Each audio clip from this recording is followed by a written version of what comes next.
Bismillahirrahmanirrahim. Inna a'tainakal kautsar fasalli li rabbika wanhar inna syani'aka huwal abtar.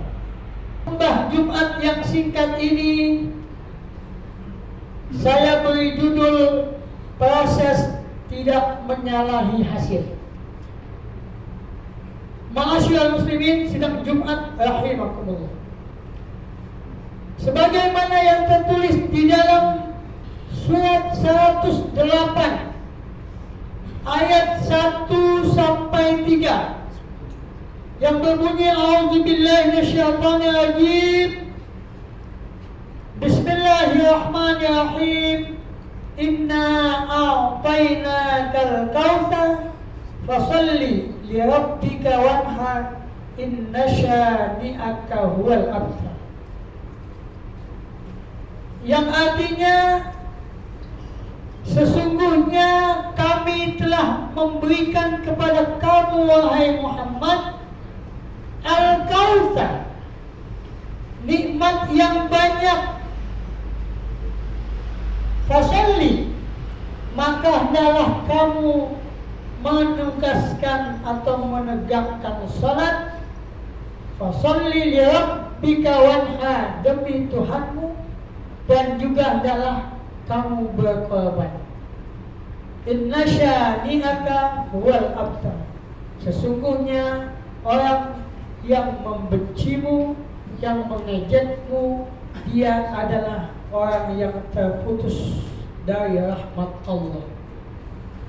Ma'asyiral muslimin, sidang Jumat rahimakumullah. Ketika kita membaca ayat ini yang tajuknya Al-Kautsar, Al-Kautsar itu banyak ahli tafsir menafsirkan bahwa Al-Kautsar adalah nikmat yang banyak.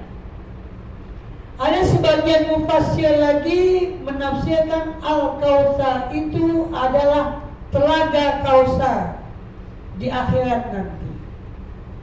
Dan ada lagi yang lain menafsirkan Al-Kautsar itu nikmat yang banyak. Yang pertama Al-Quran, yang merupakan nikmat sepanjang masa untuk kebahagiaan hidup manusia. Yang kedua adalah nikmat yang Allah anugerahkan yang tidak terhitung, yang dikatakan wa in ta'uddu ni'matallahi la tuhsuha.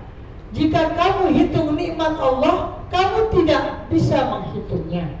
Dan yang ketiga adalah berkaitan dengan Rasulullah sallallahu alaihi wasallam mendapat ejekan daripada pemimpin para Quraisy, kafir Quraisy, bahwa Rasulullah tidak mempunyai anak laki-laki. Artinya bahwa perjuangan Rasulullah sallallahu alaihi wasallam nanti tidak ada yang meneruskan. Maka dikatakan Rasulullah termasuk orang yang terputus, orang yang merugi karena keturunannya tidak bisa meneruskan perjuangannya. Tapi ingatlah bahwa Allah Subhanahu wa ta'ala punya rahasia tersendiri di dalam memberikan satu pelajaran kepada umat manusia, di dalam memberikan satu ketentuan hukum, di dalam memberikan satu ketentuan untuk memenangkan agama Allah. Kalau kita lihat sejarah para nabi, banyak para nabi yang berjuang, para rasul yang ingin perjuangannya tidak terputus dengan adanya keturunan yang dikatakan patrilinear, keturunan berdasarkan laki-laki. Tapi kalau kita kaji, itu kan menurut pendapat manusia. Nabi Zakaria alaihissalam pun juga begitu, menangis merintih kepada Allah, minta supaya diberikan keturunan. Maka diberikanlah oleh Allah Yahya alaihissalam. Begitu juga nabi-nabi yang lain termasuk Nabi Nuh, termasuk Nabi Daud, semua pada minta keturunan. Bahkan Nabi Yakub alaihissalam pun. Tapi ketahuilah, termasuk Nabi Ibrahim alaihissalam pun minta keturunan. Ketika beliau nikah dengan Siti Sarah, beliau tidak mendapat keturunan. Lalu Siti Sarah menyarankan untuk Ibrahim menikah lagi kepada Siti Hajar, maka lahirlah Ismail alaihissalam. Setelah lahir Ismail dari rahim Siti Hajar, baru lahirlah Siti Sarah melahirkan anak yang bernama Ishak alaihissalam. Saya rasa itu sebagai tabiat semula jadi atau sebagai yang dikatakan insting manusia. Dia tidak ingin terputus daripada keturunan untuk meneruskan perjuangannya, baik perjuangan yang berkaitan dengan urusan duniawi, apalagi perjuangan yang berkaitan ukhrawi. Rasulullah SAW pun begitu, tidak mendapatkan keturunan laki-laki. Begitu mendapatkan keturunan laki-laki, dipanggil oleh Allah Ibrahim namanya. Juga Al-Qasim. Akhirnya bagaimana? Allah berikan daripada keturunan beliau perempuan Siti Fatimah. Fatimah Az-Zahra menurunkan anak laki-laki yang banyak, yang meneruskan perjuangan Rasulullah Sallallahu Alaihi Wasallam. Oleh sebab itu kita jangan berputus asa ketika kita mendapatkan berbagai kesulitan di dalam perjuangan hidup, terutama menegakkan agama Allah, menegakkan kebenaran. Jangan berputus asa. Contohnya masjid ini. Dari mulai saya ceramah pertama, kita belum punya masjid, masih di ruangan tertutup.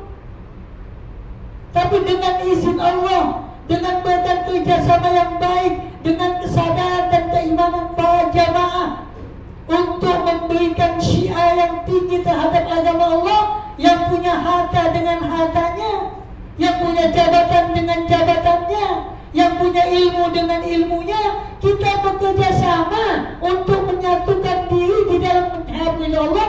Alhamdulillah terciptalah masjid itu. Ketika sudah jadi masjid, kita syukuri, kita isi program-program ibadah kita dengan lebih baik, supaya kita lebih leluasa untuk mendapatkan keridhaan Allah, mendapatkan rahmat Allah. Itu merupakan satu jawaban, maka dikatakan proses tidak menyalahi hasil. Dengan kesungguhan yang kita lakukan dengan apa yang ada di dalam surat As-Saff, surat 61 ayat 4, Allah berfirman, a'udzubillahi minasyaitonir rajim, innallaha yuhibbul ladzina yuqatiluna fi sabilihi shaffan ka'annahum bunyanun marsus. Sesungguhnya Allah sangat suka, innallaha yuhibbul ladzina yuqatiluna fi sabilihi shaffan. Sangat suka kepada orang yang berjuang, yang berperang di jalannya dengan cara barisan yang teratur, seperti bangunan yang kokoh. Berjuang di sini bukan memegang senjata. Berjuang di sini adalah memberikan kontribusi apa yang kita miliki untuk beribadah kepada Allah Subhanahu wa Ta'ala, dan itu Allah sangat suka. Oleh sebab itu, mari kita syukuri ini. Di dalam surat 14 ayat 7 Allah berfirman, a'udzubillahi minasyaitonir rajim, wa in ta'azzana rabbukum la in syakartum la azidannakum wa la in kafartum inna 'adzabi lasyadid.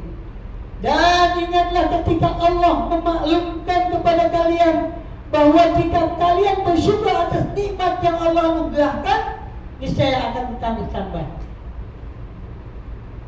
Wala in kafartum inna 'adzabi lasyadid. Tetapi jika kalian tidak bersyukur atas nikmat yang Allah anugerahkan kepada kalian, ingat bahwa siksaku amat pedih.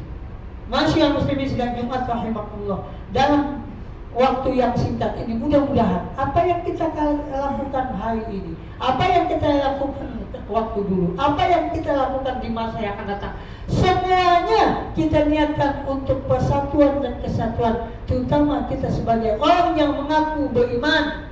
Innamal mu'minuna ikhwatun fa aslihu baina akhwaikum wattaqullaha la'allakum turhamun. Surat 49 ayat 10. Sesungguhnya orang beriman itu bersaudara. Sesungguhnya hanya orang-orang beriman sajalah yang bersaudara. Maka damaikanlah di antara kedua saudara yang berselisih, dan bertakwalah kalian kepada Allah supaya kalian mendapat rahmat. Mudah-mudahan Allah Subhanahu wa Ta'ala selalu memberikan rahmat-Nya kepada kita, selalu memberikan petunjuk-Nya kepada kita, sehingga kita menjadi manusia-manusia yang tahu diri, yang bahwa kita hidup di muka bumi ini adalah ibadah, dan kita akan mendapatkan kebahagiaan hidup baik di dunia ini maupun di akhirat nanti. Amin ya rabbal alamin. A'udzubillahi minasyaitonir rajim. Bismillahirrahmanirrahim. Wal 'asri innal insana lafi khusr illa alladziina aamanu wa 'amilus shalihati wa tawassaw bil haqqi wa tawassaw bis sabr. Barakallahu li wa lakum fil Qur'anil 'azim wa nafa'ani wa iyyakum bima fihi minal ayati wa dzikril hakim wa taqabbala minni wa minkum tilawatahu innahu huwas samiul 'alim.